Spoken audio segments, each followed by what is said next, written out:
Communication so real, no cap. A different language for woman and man. Decode the language and you'll understand. Nah, it'll help you out. Rest assured, women have no doubt. Pillow talk, dinner talk. Give you the info to walk the walk. Now, sometimes it's a foreign language. Now know what's up. Don't mistake it. This'll help you every situation. Empower yourself. It's liberating, yeah. Communication, don't need no speculation. Just get that clarification, then reconciliation. Man translation, yeah. Man translation, yeah.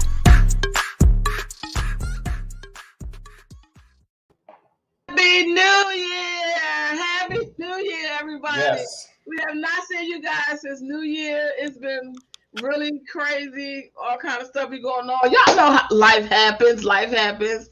So we have not been here a couple of weeks, but we are back. We always come back strong with some good content. Welcome to the Man Translation Show.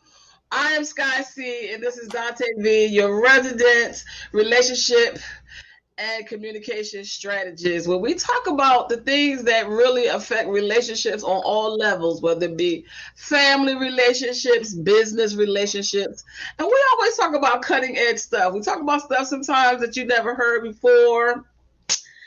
Excuse me. And tonight, we're going to be talking about vision. We're going to be talking about vision because the new year, everybody wants to have vision board parties, and we're going to dispel all the myths. We're going to cut through all of the muck and the mire, and we're going to get down to the root of the nitty-gritty of the thing. Because I get so tired of all these vision board parties, and people don't really even understand what vision really is. You understand what I mean, Dante? No, I get it. For me, I'm very private with that kind of stuff. Because it's for me. So right. I mean, I understand if you have, that friend or that person in your life that's going to hold you accountable and keep you, from going off the rails. But for the moment, I'm not having no party about my life. Oh. Well, the thing is that I think the thing about it that I don't like is how they make it so cliche. In the vision, they take these things out of the Bible that they don't read, right?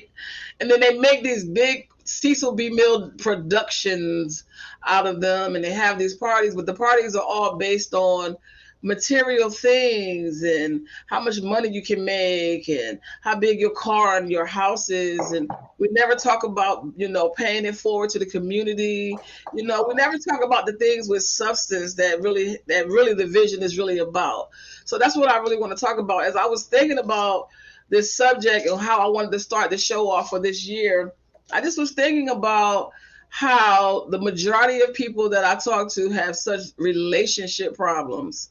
You know what I mean? They have such relationship problems, and we always come on and we share our own life experiences.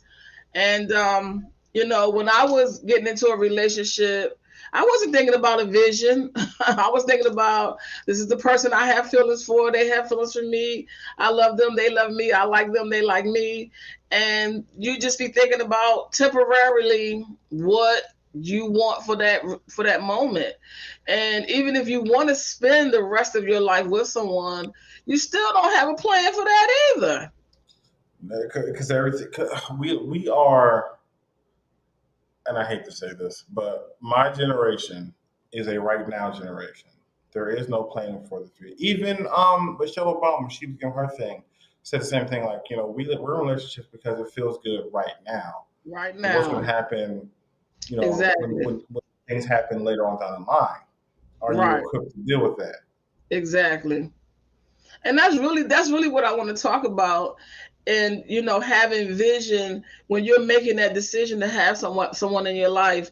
I'm at the place in my life that I don't even deal with people. If you don't fit into the scheme of the vision that I have for my life, then there's no point in us even having an association. I don't even deal with people on that level anymore. I don't just have frivolous people in my life taking up space, taking up time, talking about nothing. You know what I mean? I don't even, I'm very intentional as I've gotten older, about the people that I spend time with and time around. I don't spend time around people that complain. If I sense any type of negativity, I am Houdini. Poof poof, she gone. You know what I mean? Because it gets to the point where you don't even really know. When you're young, you don't even know what the vision for your life is. You have no idea. You're still trying to figure that out. Yeah, you're just trying to figure it out, and you just trying to you think you know. Even when you go on a job interview, sometimes they'll ask you, where do you see yourself 5 years from now? People don't have an answer for where they see themselves 5 years from now.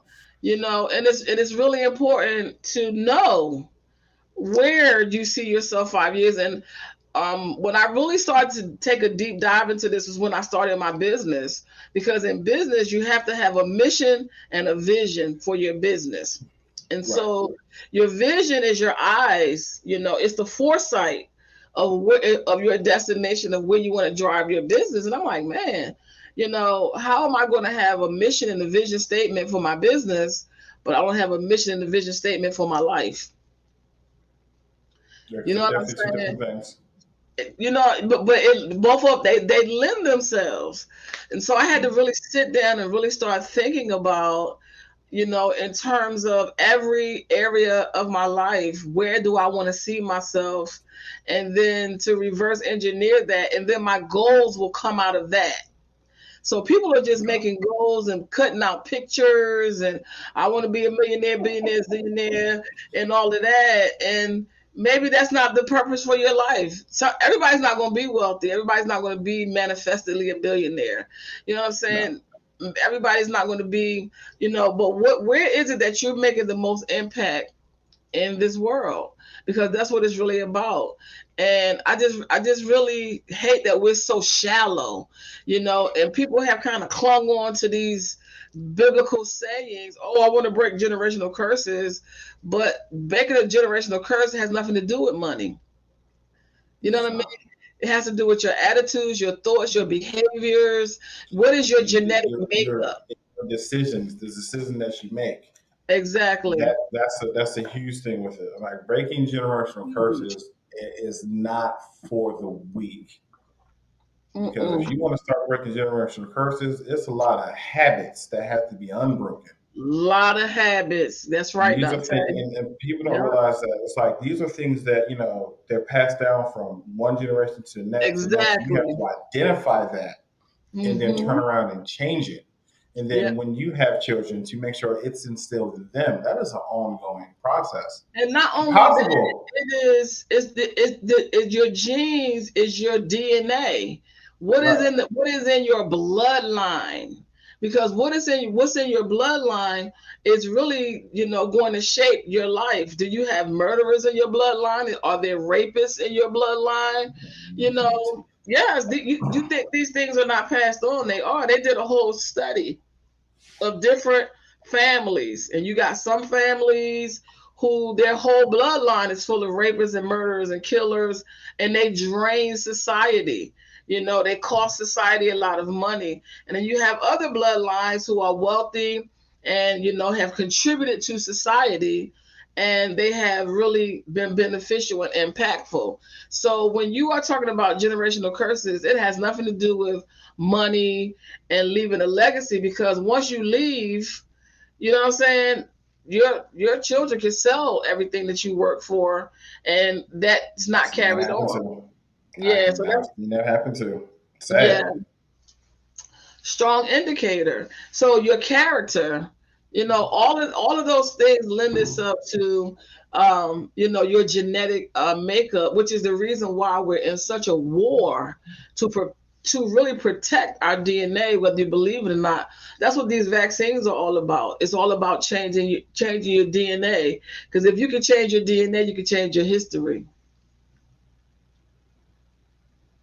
Yes. What changes your DNA? The foods you eat. So we can really do a deep dive. A lot of things really affect you on a cellular level. This has nothing to do with the car you drive, but it sounds good. It sounds good. It sounds good and it gets people's attention, but that's not what it really is. And that's what I really want to talk about today. What is the vision? What is the foresight? Because people are so short sighted. Like you said, this generation wants everything now. And having a vision means that I can see a year down the road of my life. I can see 3 years down the road. I can see, 5 years down the road. Right now, because I have to use my own life as an example. Right now, I am coming up on a generational curse that's in my family, and on the women's side, none of the women in my family live past the age of 60. My mother died before she was 60. My grandmother, all my aunts died all before they were 60 years old. And so that's a generational curse that's in our DNA, is in our genes. And so before you can break the curse, you got to first know what the curse is. You know what I'm saying? You have to first know what it is. And so, that's a major thing. It's things like, did you finish school? If you didn't finish school, your children are going to struggle to finish school. You're going to have to literally, one of them might breeze through, but you're going to have to literally be like, man, why are they having such a hard time graduating from high school? And then when you look at your life, you be like, because you barely went to school, or your mother didn't graduate from high school. So when we talk about the vision for our lives, we have to really look at it in a really holistic way. We can't really look at it in a surface way. You know what I mean? And the main thing we have to do is look at it as far as relationships is concerned. Is this man or woman in your life for where you're going?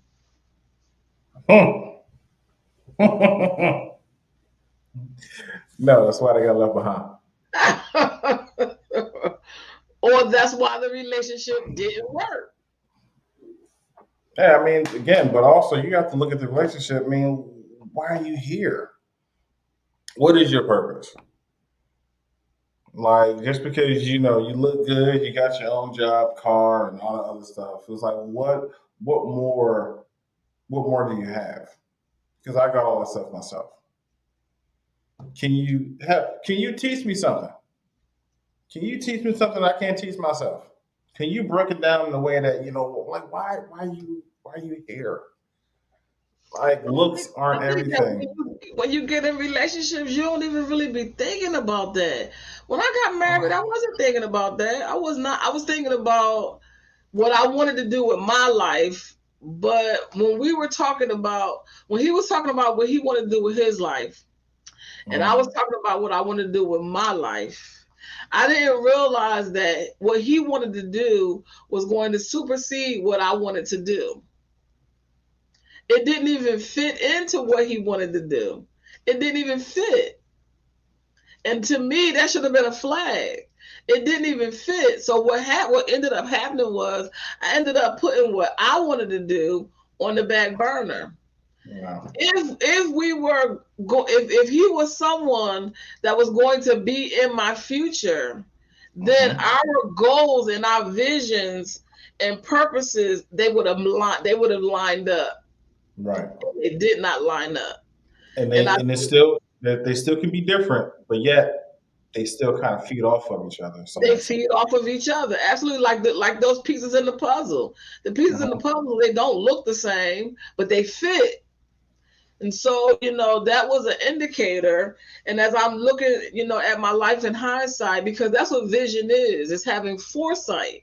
It's being able to see down the road. Where do you want to be? Where are you, not even where you want to be, where are you supposed to be? Where are you supposed to be 3 years from now? Because most of the people that I talk to, they have regrets because they're not where they want to be. They definitely ain't where they're supposed to be. Yeah, but I don't know. Once you realize you're not where you're supposed to be, start working towards it. So you're not stuck in a place where you don't want to be for X amount of years. Remember, we did this show and I talked about how decisions shift the direction of your life. So when you make so many decisions on the fly and you're constantly shifting and turning, you driving, you're turning here, you're turning there, you're already lost, you're turning and turning and turning. You don't know how to get out of that because you don't know where you made those turns. That's the same thing in life. You know what I mean? You can't get out of something that you don't even know where you made the first wrong turn at. You know what I mean? So you just keep turning and keep turning and keep turning. And so, like you said, part of that genetic thing is, knowing how to make decisions, but knowing how to make decisions entails you sitting down and weighing out your options. A lot of times when people are making these snap decisions is because they trying to hurry up and get out of it, but you don't even know what your choices are. You think you don't have any choices. You think you don't even have any options. Always have a choice. You might not like that choice, right? But the option is still there regardless. I'll tell you, talking about my cup, it is kind of big though. Not with them two hands, you know. But I like my big cup. No, hey, listen, go do your thing, girl. But I don't know. I guess because I want people to really just take the time out to not just cut out papers and put them on a board. My vision board is digital, and the thing is that every year I don't change my board. I have a digital board that pops up on my computer, and I'm getting ready to put it on my phone. So I can kind of see it and be reminded of it every day, so it can nag at me every day, to get it done. But them days of sitting down cutting out magazine pictures, no, we ain't doing that no more. And my vision has narrowed. Like once I stepped into my purpose, I don't even have all that stuff that I used to have. Like when I first started doing my vision board, I did it with my daughter like 7 years ago or something like that. And we went to a big old vision board party and everything. And I had her do one for the first time. Now that I've clicked into my purpose, I took half of that stuff off the board. I probably got maybe like 5. Let me see. Let me look at my board over here. I broke it down to my spiritual life, my business life, my family, relationships, my health, my personal development, and my finance. So that's like 1, 2, 3, 4, 5. That's 6 areas. So the health also entails my mental health. What am I going to do for my mental health, my emotional health, and then my personal development, my personal growth. And so I probably have like just an overall holistic. I'm doing more of a holistic thing because we live our life holistically. Because you ever experience one part of your life is working and the other part of your life is just like, what's going on over here? It's just there. It's like, this is what so I have to stick over here and you figure yourself out. So I'm trying to, do a more holistic approach for the last, when did I start this board? I started this board maybe like a few years ago. And so I have everything kind of broken down that way. And it makes it easier just to get things done and to get things accomplished. It makes sense. I mean, that's how it's supposed to be done. It's like when you go to the gym, you're not going to be just working your arms out. No, eventually you're going to get your whole body. So it has to be the complete thing, all areas of your life. You should have a vision for every area in your life, whether it's big, small, or whatever the case may be. So yes. But it lends to the big picture. Yeah. And that's what I really want to talk about. What is the big picture of your life? I remember when God laid on my heart what the big picture was. And it's really interesting because it was a really long time ago, and that thing have really come into reach. Like it is within my reach at this moment. At the time, I was like, I don't know how in the world I'm gonna get that done. But now it's like it's really within my reach. So that lets me know that I'm in my time. You know what I'm saying? I'm in my time. I'm in my season, because for everything there's a season and a time to do everything, which is another thing. When you sit down and you do your vision board, there has to be not only just a time, a beginning time and an ending time, but it also has to be a season for it. Is it the season for that to come to pass? So it's a lot of components that's being left out. While we're doing these big vision board parties, there's a lot of elements that's really being left out. And I think that people don't really know. Your life does not consist of the things that you own. So that, therefore, there can't be legacy. That means legacy gotta be something. It has to be more to it than just you gonna leave houses and cars. Gotta be more to it than that. Yeah. It's nice, but at the end of the day, the way things are going now. I mean, the thing is that to me, I look at everything like money is a byproduct. Money is a byproduct of, your ideas, you taking your energy, you bringing those things to pass. But the thing is with vision, your vision, you see the complete picture. That's why sometimes when you're a visionary, it's so frustrating, because you see a picture that other people don't see. If you, I have this series that I watch called The Men That Built America. And it talks about all of the, the bankers, the Chase family that's been around forever, and all the Rockefellers and all the people that really, quote unquote, built America. These men were visionaries, and the things that they accomplished, nobody else saw or said could be done. And so a lot of times when you are a visionary and you see so far down the line of your life, other people are not going to see that. No. You know what I mean? Because you tapped into what you were placed on the planet to be and do, and what impact that you were supposed to be making. Although it's going to affect other people, it's not meant for other people to be a part of it. Exactly. And a lot of people don't get that. So yeah, they don't see what you see, because what you see is for you. It's for you. You have to go ahead on and implement that and get that out there. Then people they're going to partake in it or actually see the finished product, but they're not going to get it from at that point. Right. And the thing is that, it's based on the story of Habakkuk. And I don't think people even really take the time out to even read Habakkuk. He was really having a conversation with God, and he was frustrated about the things that he was seeing. And he was asking God, like, why are you not doing anything about these injustices? God, don't you see what's going on? Why are you not doing anything? And God told him, I see it. But you write down what it is that you see. What is your part? Because a lot of times when we see problems, those are the things that we're called to fix. Right. The things that bother us the most are the things that we're called to. Those are the things that we call to fix. And so he told him, he said, okay, write the vision, make it plain. Okay. He said, make it plain so that those that read it can run with it. So he was really talking to him about a plan, not cutting out some little pictures of some cars and some, you know what I mean? He's like, you see the problem, okay? You see it too. All right. I want you to I'm going to show you the vision. I'm going to show you the answer to this problem. It's going to be an answer, because that's what business is about. Business is about answering a problem on a large scale.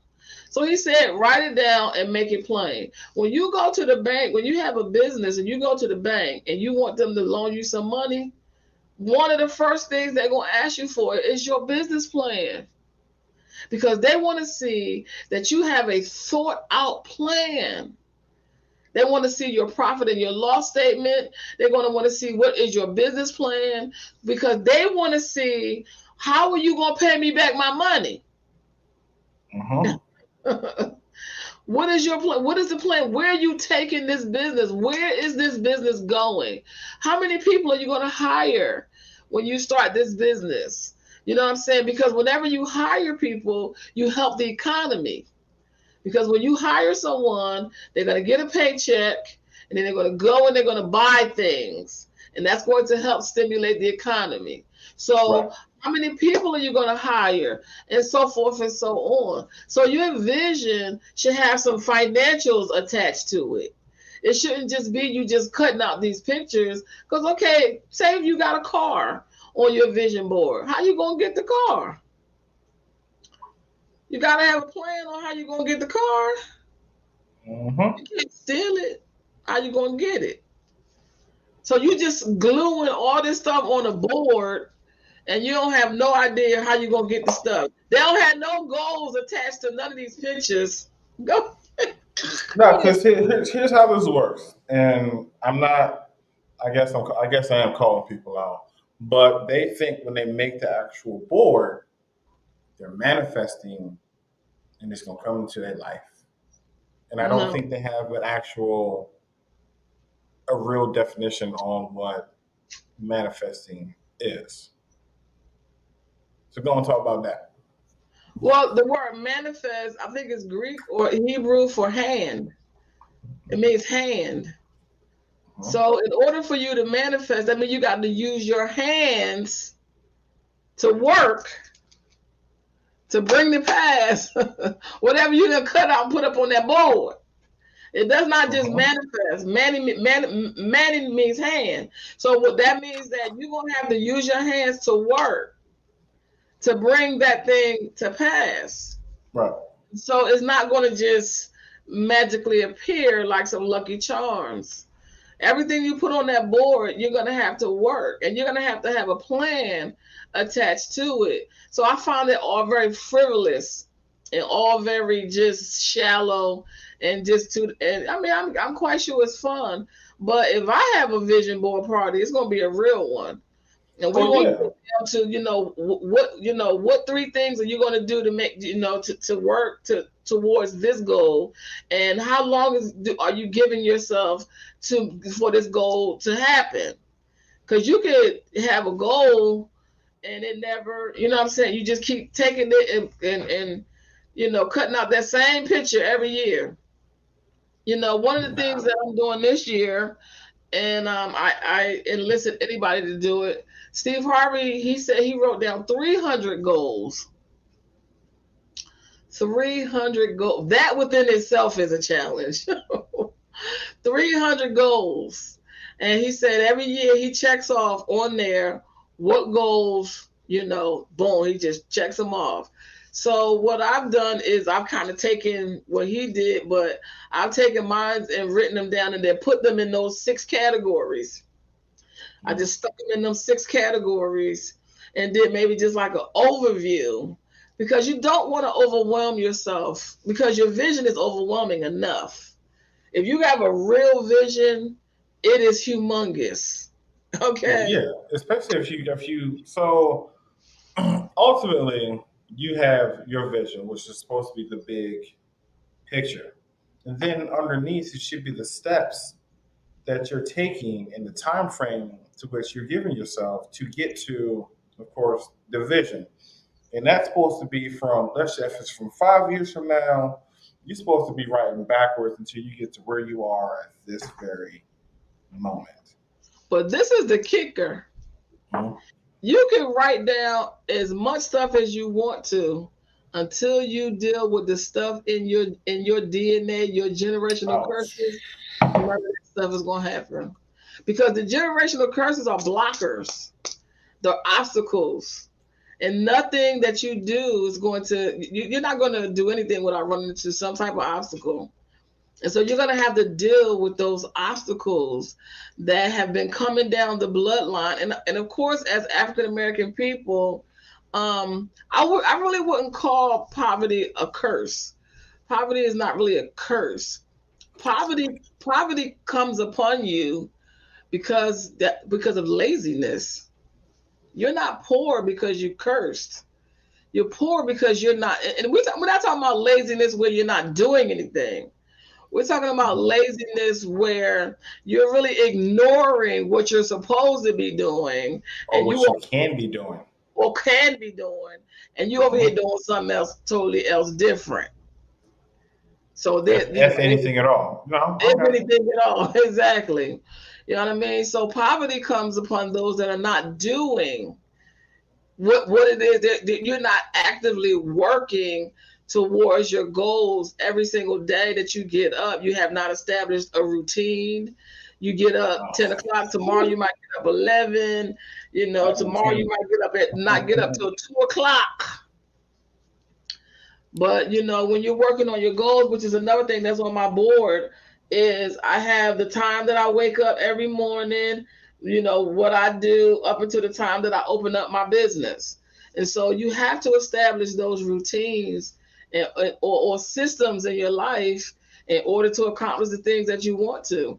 And so to neglect that, I'm not going to get anything accomplished. But at the same time, I also have health. I have to eat right, exercise, get the proper sleep, because all of that, we're holistic people. All of that lends itself into how I'm going to accomplish the vision that it is that I see. And so if we just having vision board parties and we're not talking about none of this stuff, you just got some friends over just to have some time and play cutout.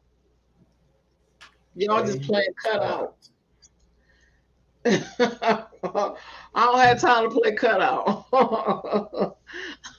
Because at the end of the day, I'm going to be held accountable to the Most High.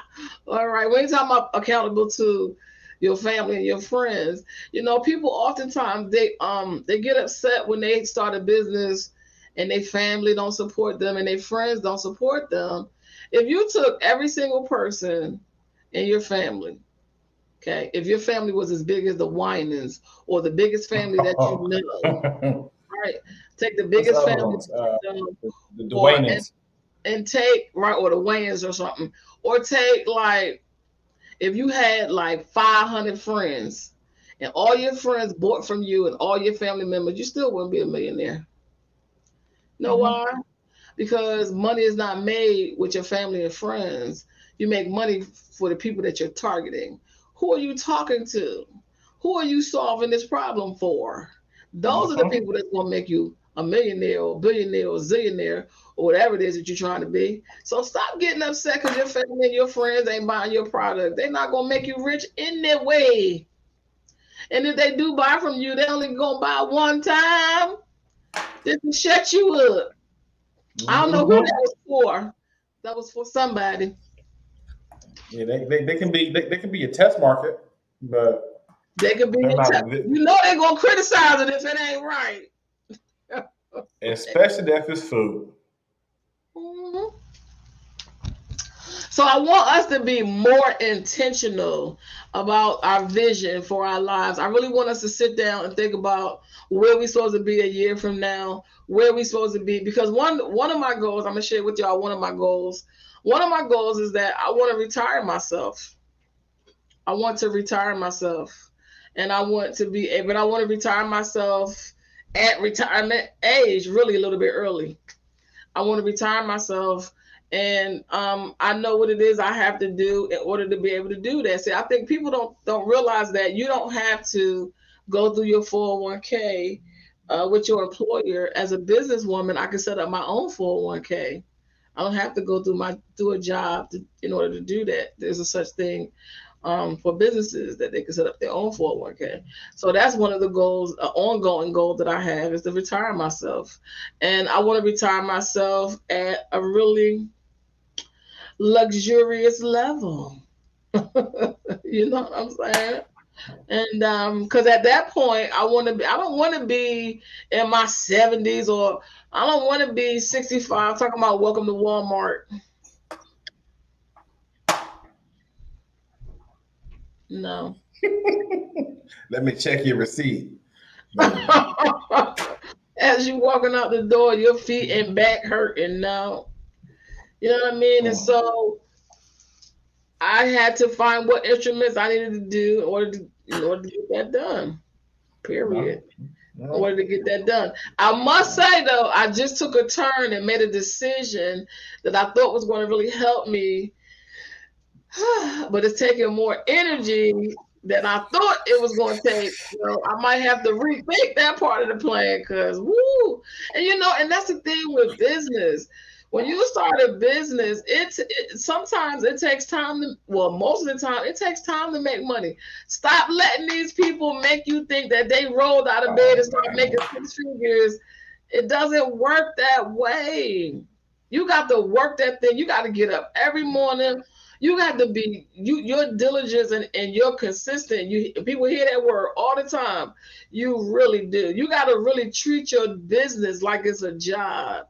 You get up every day, you go to your job at the same time, you stay at your job, you work at your job for 8 hours. Your business, you're going to have to work at it for like at least 10 to 12 hours a day. It takes way more work. Running a business takes a lot more work. And then we're in a time of a business explosion where everybody that started the business, which is not a bad thing. It's really a great thing actually. But everybody is doing it, and so you really have to work at it even that much more. I just really want to be the person to tell you how things really are, what things really take, what does it really take. You know what I mean? To be successful. And the more you work on yourself, this is what I found that nobody never told me. Yeah. The more I work on me, the better I am in my business. The more I invest in me, the more I can invest in my business and the more I can invest in people. It sounds so cliche, but it's the absolute truth. It is the absolute truth. So that's why it's important for you to surround yourself with a certain kind of people. Get away from gossipers. When you go to work, you are not there to make friends. Stop thinking that you're... Oh, my God. Damn. Go on, let me get my check so I can get up out here. You know what I mean? You are not there to make friends. A lot of times that becomes a distraction. And you have to deal with that too. What are the things that are distracting you? What kept you out of the gym last year? You wanted to lose 30 pounds last year. What distracted you? Because whatever distracted you last year that you didn't deal with, guess what?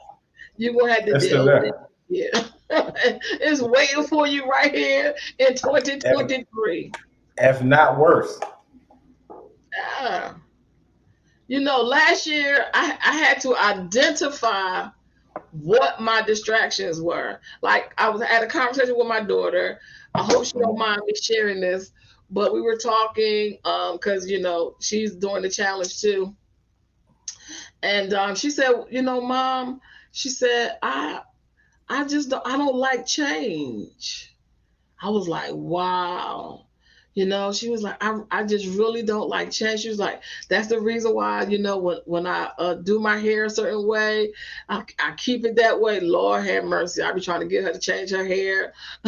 she get a hairstyle, boy, she locked in. She's like, that's why I don't like to change my hair. And that's why when I find a dish that I like to cook, I keep cooking that same dish. She was like, because I don't like change. And I said, that is a major breakthrough. That's major because now you know what it is. Now you can deal with it. That's because normally it's the older generation that don't like change or new stuff. Right. So that's wow. Yeah. Yep. That's major. That's a major thing. That's why we have to spend time with ourselves, getting to know ourselves and to know. And so, and I was telling her, I'm totally the opposite. I thrive on change. I love change because change empowers me. It makes me feel empowered. It's like, man, I could change something. I don't care what it is. I don't care if I paint the walls a different color.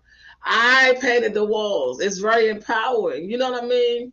And then and it takes courage to change, and not whatever. So I'm completely the opposite. I thrive on change. I love change. And so, most people do not like change. Wow. They do not like change. I mean, It's No, interesting, no. huh? I'm in the middle. I don't like unnecessary change. Like people be changing stuff, but it be longer or weird. It's like we just gonna stick with this. But no, I'm in the middle. Yeah. If But it's unnecessary, I ain't doing it. at least you know where you are. You Oh know, yeah, but oh for yeah. her, that was like really major for her to just, really know that about herself, because a lot of times that's what keep people stuck. That keeps people. That's one of the number one things that keep people stuck in relationships, because they don't like change. They do Mm. not like change. They don't want to start over. I don't want to. I just want to stay in this relationship, knowing that the relationship is killing them, is not serving them, but you just gonna stay in the relationship. Because they don't have a plan. Well, so the plan that they had, they didn't think it through. So now That you with too. someone is going left field. You don't have a Right. plan to get out. So your only hope is this person or this thing is going to change, or this too shall pass, and it ain't passing. It's there. That thing is there until something changes, so until something diverts. But the thing is, like, it's like to me, it's like your job. Your job. I always look at the job as a relationship. You have a Mm. relationship not with the people, but with your job. So if you work at a job and you don't like the job, we're not gonna say the job, because the job is not really the problem. It's normally the people that's the problem. So the Be a thing is, part of the job. you have to ask yourself, like, well, what's keeping me here? Because you can leave at any time. Like, ain't nobody making you stay. Like, you can really leave, right? But what's making you stay? What's the number one reason people stay in a bad relationship? Because in some way, somehow, they benefiting from some way, somehow. They're They're getting benefiting something. something. Something. It can be minute. It can be, hey, Yeah, he paid all the bills, right, or he does this particular. Like they're getting right. something out of it, Yeah. or they use. I don't want to say it's an excuse because it's not, but they use the children. Well, if I leave, I'm going to break up the family or something to that effect. It's like something. It's always something that you make it bigger But than what it is. what's the number one reason people stay Tell in a bed? What's the number one reason you stay at your job and you don't leave? me. Comfortable. Okay. People No, come. Look higher than in that. in 4 days. I would have been there for 11 years. Like people get Wow. comfortable. Are you serious, Dante? Serious. Wow. In 4 days, that'll be my 11 You year came to anniversary. Maryland. Wow. Look, and you Hmm. came to Maryland. I'm all the way in Texas. I done up and changed and took my butt to Texas. Come back here and help your mom out. Yeah, all right, mom. Look up, Military. she gone. Like what the? And Well, then you and, ain't and gonna been go here. nowhere else, because I ain't going nowhere. I've been here. Come July this summer be 10 years. Yeah, I know. Everybody's like, you ain't gonna be down there. You'll be back. Okay. Yeah. Mm-mm. I got him good for a year and then you gone. I was like, what ain't this a all The right. number one reason people stay at their jobs is because financially they can't leave.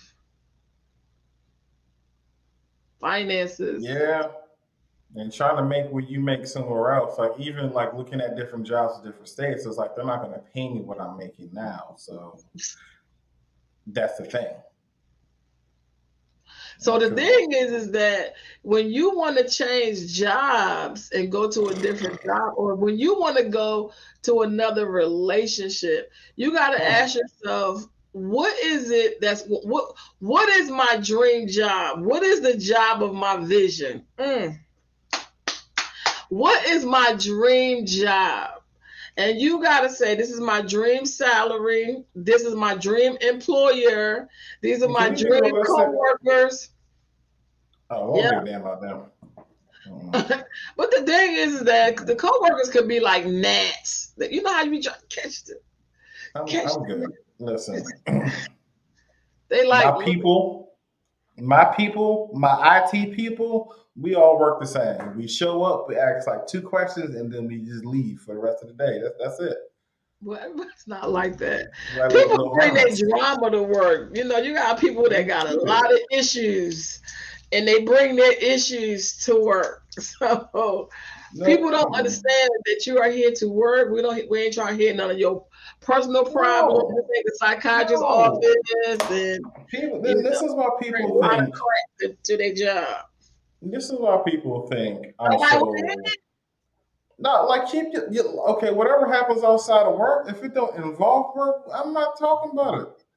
How's your weekend? Great. That's it. Like, Nope. you don't need to know nothing else. We ain't having it. Listen, because when 4 o'clock, 3:30, 3 o'clock come, I'm leaving. How you do one thing is how you do everything. However they are at home, Gone. that's how they're gonna be at work. Mm-mm. So I want us to think about. I really want us to take a think deeper into the vision of our lives. You know, are we where we supposed to be? Are we doing what it is that we're supposed to be? You know, doing, and are we making impact? Are we impacting our communities? Are we impacting when we go to work? Are we making an impact? You know, are we spreading, you know, positive? Are we edifying? Are we encouraging as we go, you know, as we go along? Or are we just trying to pacify ourselves with material things because we're really miserable in the places that we are? Because that's what I see, a bunch of people miserable, cutting out some papers, trying to make themselves feel better about the future because they don't want to face the right now. Nope. But I in don't order do for that. you to make your right now better, because you're living in what was once your future. Right now, at this moment, this was once your future. So, is this where you wanted to be? And another thing is just came back to me. Don't argue with people about what you want to do with your life and your vision and the things you want to have in them. Here's my story, right? Talk to a guy. He was talking about his dream car. Dream car, I think it was like at the time, it was like a 2022 something. Um, Might have been a Rolls Royce. I don't know what it was. I'm just like, okay, all right. And he was like, well, what's your dream car? I was like, I'm driving it. It's a 2010 Acura. Like, if I had the money to buy that again, I would. He was like, but it's a 2010. It's my dream. This is what I want to do. You can't convince. I don't want to buy no 2022 Maybach. I'm cool on that. I'm good. This is me. Even if I had the money to, I wouldn't. It's just another bill. Like maintenance is ridiculous. I'm good on that. Like I got my 2010. I'm straight. If this is your dream, and if this is your route, and if someone else has their own dream, let them live their dream. They ain't got nothing to do with you. Unless they're involving you in it to some way, somehow you see something better for them. But if this is what they're choosing, allow them to choose that and don't argue with nobody on what your vision is. It's your vision. The Bible says that dreams come to pass by a multitude of business. Ain't that Mm. something? A multitude, not just one business, multiple businesses, your dreams or your vision, you know, for your life. You know, it comes to pass. And so I just want us, you know, for this year, I just want us to really think deeper about the relationships that we're having, even the people that you're even associating with. You know, if how does the saying go? I think I wrote it down. The saying goes, small minds talk about people, average minds talk about events, and great minds talk about ideas. If you're not a visionary, if you're not talking about how you can impact your community, your world, your church, your life, somebody else's life, if you're not talking about how you can edify, encourage, and build up the next person, I really don't want to hear nothing you got to say. You will be standing there talking to yourself. To your whole self. And I cannot, at this moment in my life, afford. to allow anything to block what it is that that I'm working on, and what it is that I'm doing. And I don't think I ever in my life realized how horrible it was to complain until I constantly hear people in passing complaining. Now, allow and, us. and this is the kicker. You're complaining, but you ain't offering not one solution to the problem. No, and let's distinguish this, because a lot of people don't know the difference of complaining and venting. Complaining is if you're talking about this particular instance or problem over and over and Right. over again. You have no intent No, on finding a solution, creating a solution, or fixing whatever problem that is. Venting is, okay, listen, and they go into this whole rant on how they feel in regards to something, and you don't hear about it no more. That's a vent. A lot of people, some people, they vent and they take it that they think that it's complaining. No, complaining is a person who the complainer at the job is just bothersome, because they're always talking about something and how management don't do this and that and the third, and they ain't doing nothing to fix. Lend a suggestion. We have a group meeting on this particular thing, and you say nothing the entire meeting. But the moment the meeting get out, you got a whole bunch to say then. You should keep your mouth shut. well, that's how they are in their life.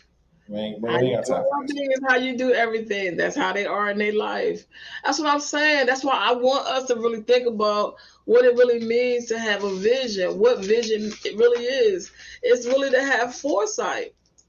Where do you see yourself a year from now, 3 years from now, 5 years from now, 10 years from now? And write that down. Reverse engineer it. Take those 6 areas of your life, your spiritual life, whether you read the Bible, the Quran, whatever you read, have a plan to read it in a year, or read it consistently, or read and apply it, or study it, or what are you doing? What are you doing about your health? You had them same 50 pounds on you last year, and you got them Mm-hmm. same 50. You've been talking about them same 50 pounds, and you still Mm-hmm. carrying them Like, 50 listen, pounds. I don't think you need to convince me. I think you need to convince yourself. You I'm know, gonna do it. Go on and do it then. the gym is so full from January and February, and March is empty. Mm-hmm. You're It's so tired everybody then. run because we're so controlled by the calendar. We're so controlled by social media has made people such followers. You know what I mean? My New Year starts in September. I don't even follow the same calendar as everybody else. I don't follow that calendar. I follow a totally different calendar. That's a whole nother story. But my New Year starts in September. So by the time January comes, I'm 3 months ahead of y'all. Mm-hmm. I've been working on things for September, October, November, December. September, October, November, December is my most creative time.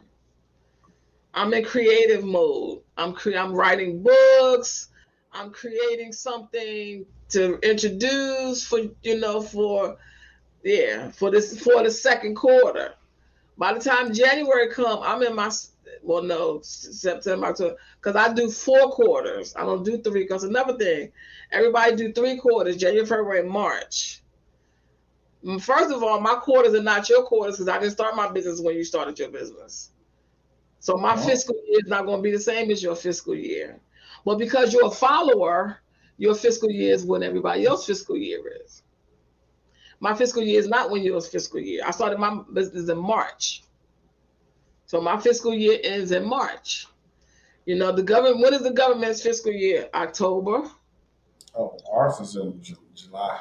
See, because it depends on when you started. So everybody's fiscal year is not the same. So everybody's quarters is not going to be the same. But anyway, I changed my quarters from 3 quarters to 4.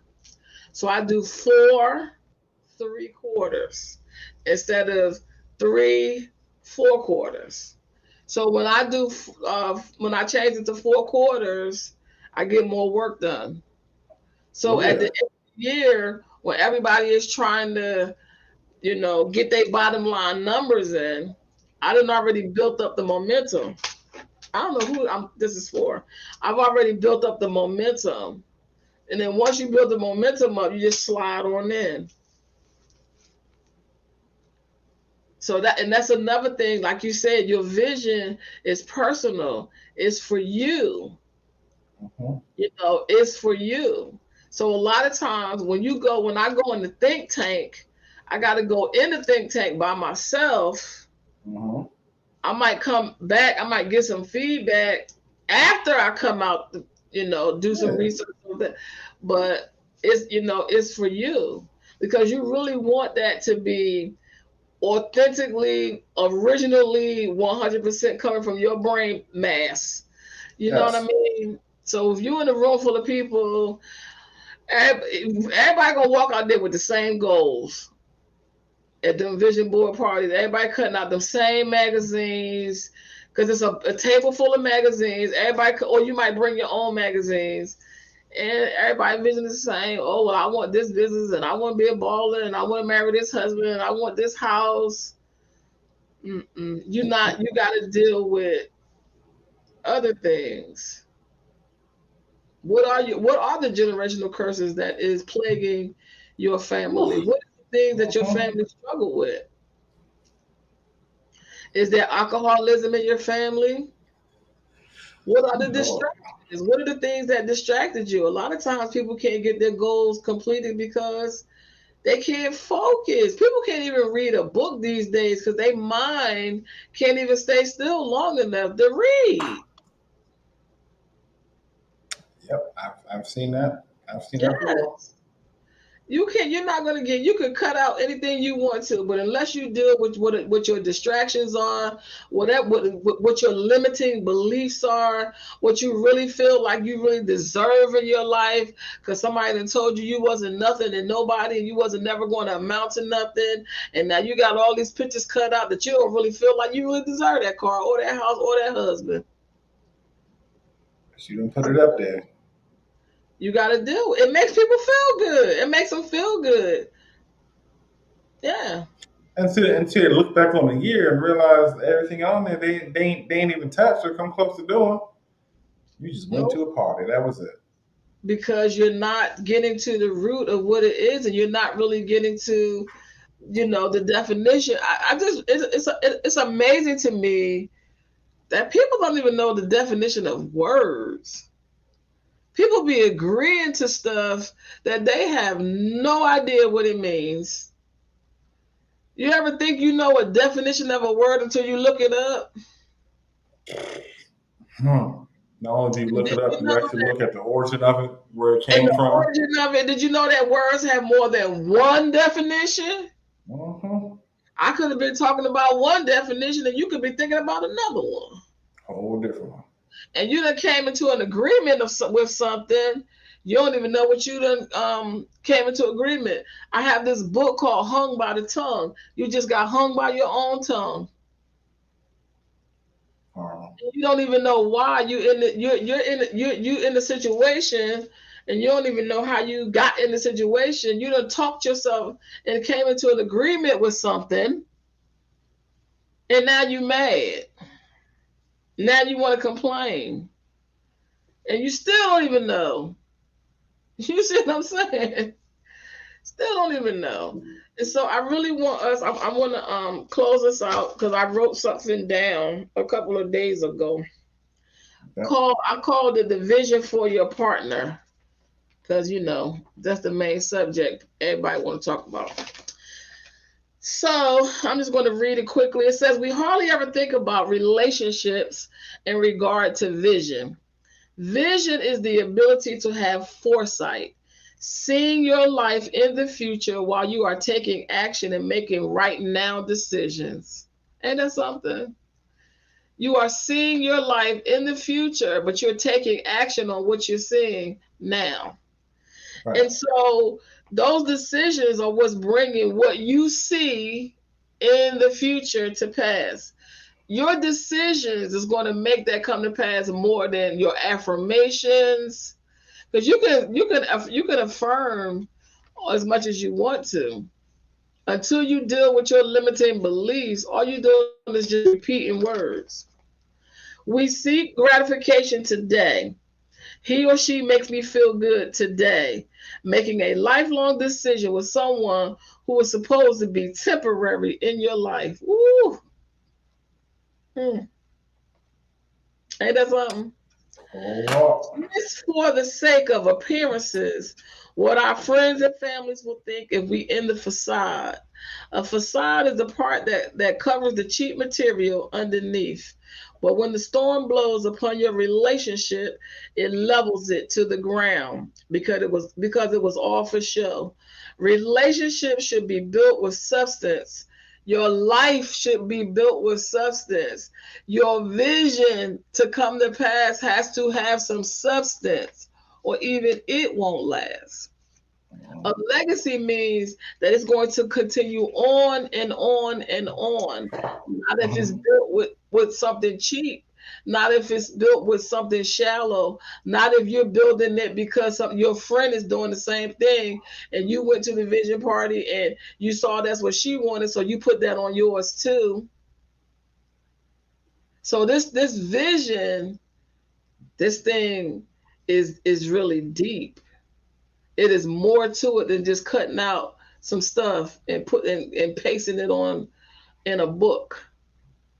This is what you're going to be held accountable for eternally. So Dante, that's all I got to say. You go ahead on and close us out. Y'all guys always come here and I put something on your mind and give you something to think about. Yellow.